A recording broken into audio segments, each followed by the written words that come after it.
नमस्कार मित्रांनो, ही आहे इंद्रदीप आणि या शब्दांच्या प्रवासामध्ये असा विषय आहे कठीण दिवस.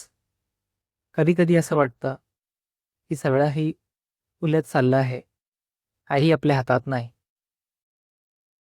आपल्या दिशेने होत नाही आहे. अशा वेळी निराश होतो, हार मानतो, स्वतःवरच रागवायला लागतो. पण लक्षात ठेवा, कठीण दिवस हे कायम राहणार नाही.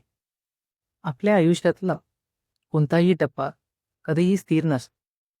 वेदना बदलतात, आयुष्य बदलतं, जग बदलतं, आपण बदलतो. जसं पावसातलं ढगाळ वातावरण कायम राहणार नाही, तसंच कठीण दिवसही कायम राहणार नाही.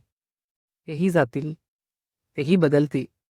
थोडा विश्वास ठेवावा लागेल, थोडा धीर धरावा लागेल. मग आज एक काम करा, स्वतःला सांगा, माझे कठीण दिवस मला थांबवायला नाही, मला घडवायला आले. जर तुम्हाला हा विषय आवडला असेल तर ह्याच्याबद्दल तुमची प्रतिक्रिया द्या. आपण हा प्रवास असंच पुढे